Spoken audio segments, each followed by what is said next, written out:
मेरे प्रिय, मनुष्य एक सेतु है, एक सिरा पदार्थ से जुड़ा है, दूसरा परमात्मा से। तुम जिसे मैं कहते हो वह केवल एक विचार नहीं है, वह एक ऊर्जा का पुंज है। और ऊर्जा का स्वभाव है कि वह आकृतियों में ढलती है। तुम जो बाहर धारण करते हो वह केवल कपास के धागों का जोड़ नहीं है, वह तुम्हारी आंतरिक स्थिति का प्रतिबिंब है। लोग अक्सर मुझसे पूछते हैं, ओशो, क्या वस्त्रों से भी आत्मज्ञान का कोई संबंध है? मैं उनसे कहता हूं, सब कुछ जुड़ा है। इस अस्तित्व में कुछ भी अलग थलग नहीं है। तुम वस्त्र नहीं हो, यह सत्य है, लेकिन वस्त्र तुम्हारी पहली भाषा है। तुम जब किसी के सम्मुख जाते हो, तुम्हारे शब्द अभी तुम्हारे कंठ में ही होते हैं, लेकिन तुम्हारे वस्त्रों की ऊर्जा उस व्यक्ति तक पहुंच चुकी होती है। यह तुम्हारे आत्म सम्मान का पहला हस्ताक्षर है। अहंकार और आत्म सम्मान के सूक्ष्म भेद को जानो।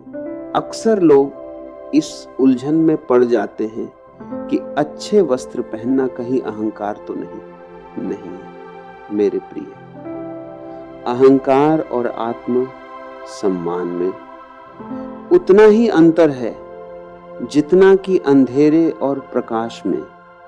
अहंकार हमेशा दूसरे की तलाश में रहता है।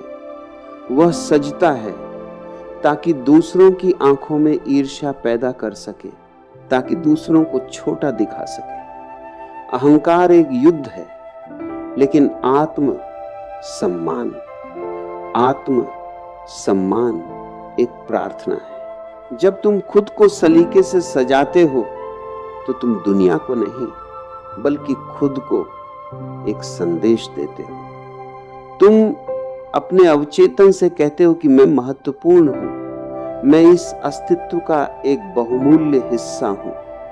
और याद रखना, जो स्वयं को महत्वपूर्ण नहीं मानता, पूरा अस्तित्व उसे दरकिनार कर देता है। तुम जैसा खुद को देखोगे, अस्तित्व तुम्हें वैसा ही प्रत्युत्तर देगा। मनुष्य का मन बड़ा विचित्र है।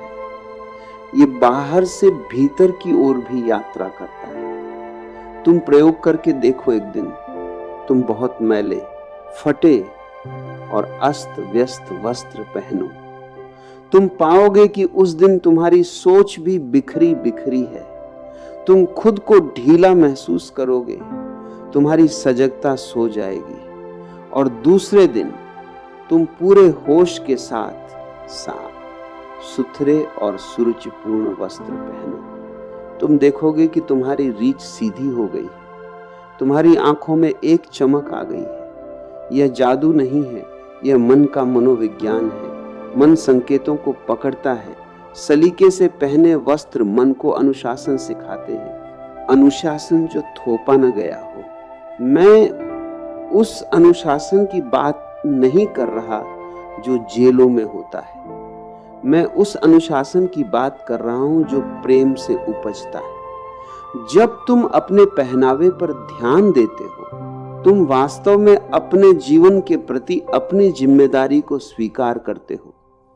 तुम कहते हो, मैं लापरवाह नहीं हूं। और जो छोटी छोटी चीजों में, जैसे कमीज की क्रीज या जूतों की चमक सजग है, वही जीवन की बड़ी जिम्मेदारियों में भरोसेमंद बनता है।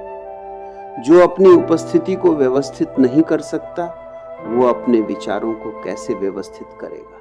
लोग अक्सर सादगी का बहाना लेकर अपनी दरिद्रता और आलस्य को ढंकते हैं। मैं सादगी के खिलाफ नहीं हूं। बुद्ध की सादगी देखो, उनकी गरिमा देखो। सादगी का अर्थ यह नहीं कि तुम खुद को क्रूप बना लो। सादगी का अर्थ है अनावश्यक का त्याग। लेकिन जो आवश्यक है उसे पूर्ण सौंदर्य के साथ जीना। सुंदर दिखना तुम्हारा जन्म सिद्ध अधिकार है, क्योंकि तुम उस परमात्मा की कृति हो जो स्वयं परम सौंदर्य है। क्या तुमने कभी फूलों को देखा है? क्या तुमने कभी मोर के पंखों को देखा है? अस्तित्व कभी भी बोरिंग या साधारण नहीं होता। वह हमेशा उत्सवपूर्ण है, हमेशा रंगा हुआ है।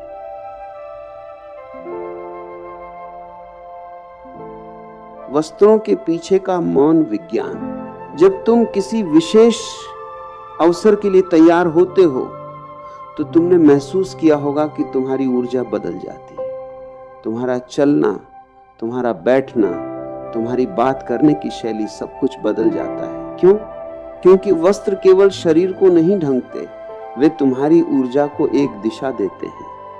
अच्छे वस्त्र एक कवच की तरह हैं जो तुम्हारी मानसिक अवस्था को बाहर के नकारात्मक प्रभावों से बचाते हैं। वे तुम्हें एक केंद्र में सेंटरिंग देते हैं। दुनिया दिखावे पर चलती है। ये लोग अक्सर दुख में कहते हैं। मैं कहता हूं, इसे समझो। ये कड़वा सच नहीं, ये एक नियम है। दृश्य, विजिबल ही अदृश्य, इनविजिबल का द्वार है। कोई तुम्हारे भीतर के बुद्धत्व को बाद में पहचानेगा, पहले उसे तुम्हारी बाह्य गरिमा से गुजरना होगा। अगर तुम्हारी बाह्य प्रस्तुति ही अस्त व्यस्त है तो लोग तुम्हारे भीतर की गहराई को तलाशने का श्रम क्यों करेंगे? अपनी प्रस्तुति को सम्मान देना, वास्तव में जीवन को सम्मान देना है। तुम मंदिर जाते हो तो साफ कपड़े पहनते हो क्योंकि वह स्थान पवित्र है। क्या तुम देख पा रहे हो? तुम्हारा यह शरीर ही वह मंदिर है जिसमें वह परम चैतन्य निवास कर रहा है। हर दिन को एक तीर्थ यात्रा की तरह जियो। हर सुबह जब तुम तैयार होते हो तो वह केवल काम पर जाने की तैयारी नहीं है, वह उस दिन के देवता के स्वागत की तैयारी है। आत्म प्रेरणा का संस्कार।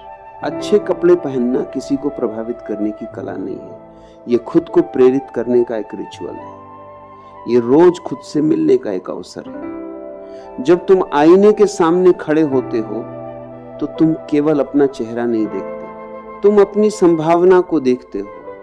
तुम कहते हो, आज का दिन व्यर्थ नहीं जाएगा, मैं सजग रहूंगा। ये छोटी सी आदत तुम्हारे भीतर आत्म मूल्य पैदा करती है। और जब तुम्हारा आत्म मूल्य बढ़ता है तो तुम्हारी आंखों की नजर बदल जाती है। और जब तुम्हारी नजर बदलती है तो पूरी दुनिया बदल जाती है।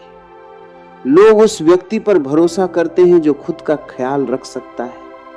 पहनावा यह बताता है कि तुम अपनी उपस्थिति को कितना मूल्य देते हो, और जो अपनी उपस्थिति को मूल्य देता है वही अपने समय और अपने जीवन को मूल्य देता है। अच्छे कपड़े पहनना विलासिता नहीं है, यह आत्म सम्मान की दैनिक साधना है। तुम जब खुद को संवारते हो तुम्हारी सोच संवरने लगती है। मन और बाह्य रूप के बीच जो गहरा संबंध है उसे जान लेना ही होश की शुरुआत है। अस्त व्यस्त व्यक्ति अक्सर मानसिक रूप से भी उलझा हुआ पाया जाता है। सलीका मन को स्थिर करता है, उसे वर्तमान में लाता है। जब तुम तैयार होकर निकलते हो तो तुम भी से अलग हो जाते हो। भी बेहोश है, तुम होश में हो। भी भेड़ों की तरह है, तुम एक सिंह की तरह अपनी गरिमा में हो। और ये गरिमा चिल्लाती नहीं है, ये शांत भाव से चमकती है। आत्मविश्वास साहस जुटाने से नहीं आता, आत्मविश्वास अपनी ऊर्जा को व्यवस्थित करने से आता है। तो मेरे प्रिय, आज से अपने पहनावे को एक ध्यान बना लो।